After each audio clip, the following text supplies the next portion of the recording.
You finish a difficult task. You know you did a good job.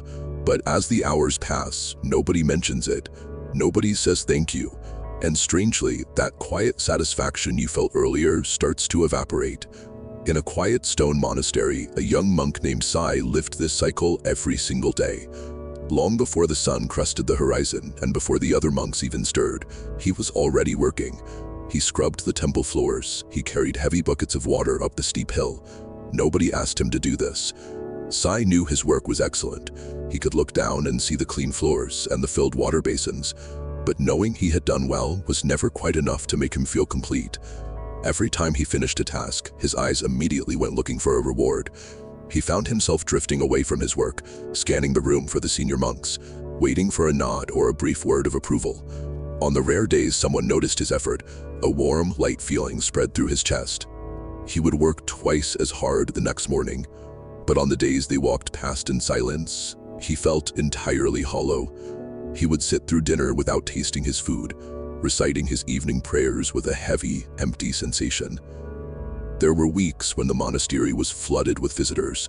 The senior monks were completely occupied, with no time to monitor the younger students. Sai maintained his punishing work ethic during these busy periods.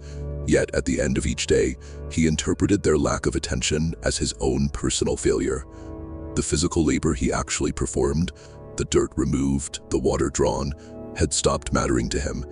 His entire sense of accomplishment was tethered to the shifting attention of others, making his physical effort irrelevant to his own self-worth.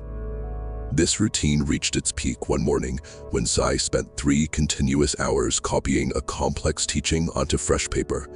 He measured every stroke. It was the absolute highest quality work he had ever produced. He carefully positioned the crisp paper right in the center of the main teaching table, mapping out the exact spot where the head monk would have to see it when he entered the room. Sai waited quietly in the corner of the room. The head monk walked in, picked up a different scroll, and stepped right past it, leaving without a single glance downward. Sai sat on the floor beside the table for a long time. Eventually, he stood up, left the teaching hall, and walked to the far end of the monastery to seek an explanation from the old master. Curious, seeking tone, he laid out his dilemma. He detailed his hard work, the quality of his writing, and the crushing emptiness of being ignored.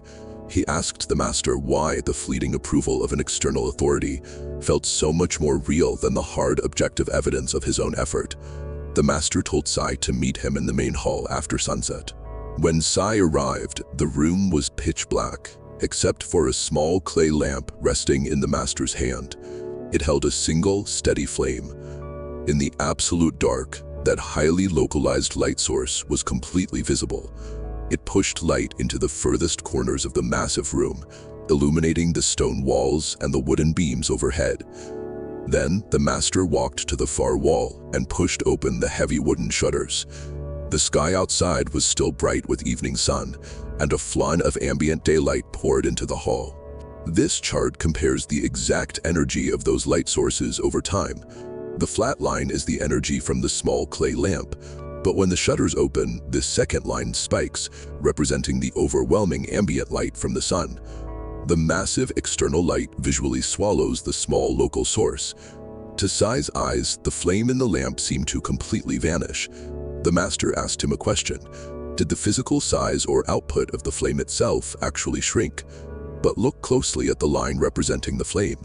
Even underneath that massive spike in ambient light, it hasn't dipped. It is perfectly straight and completely unbroken. Then the master pulled the shutters closed. The room was instantly plunged back into darkness. On our graph, the ambient light plummets back to 0, and suddenly that steady, unbroken line of the small flame is the only thing illuminating the hall once more. The master asked his second question. Did the physical flame actually grow larger when the darkness returned? Sai looked at the lamp. It hadn't grown at all. The physics of the situation were undeniable. The flame never altered its state, its energy, or its output. It burned exactly the same way whether the room was blindingly bright or pitch black.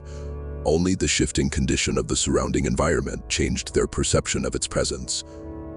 The master sat down next to Sai and mapped this physical reality directly onto human behavior. The overwhelming outside sunlight is the praise, the nods, and the attention of other people.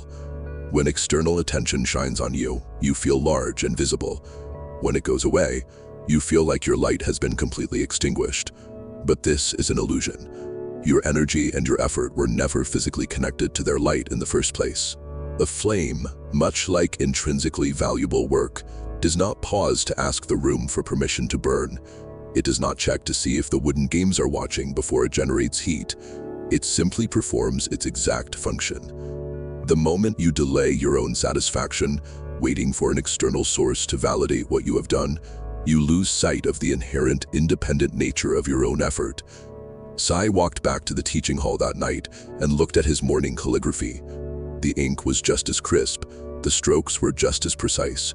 The head monk, ignoring it, had not erased a single drop of ink from the page. The work was exactly what it was. Rewiring this psychological need does not happen instantly. In the weeks that followed, Sai still caught himself finishing a tough chore and feeling that old familiar reflex to scan the room for approval. But now he had a new internal protocol.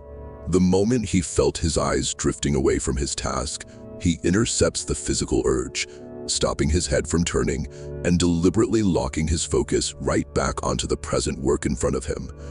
The value of what you build, write, or do is a constant.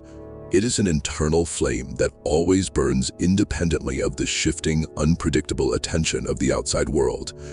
The question is whether you will let your own work speak for itself, or if you will spend your life waiting for someone else's permission to be enough.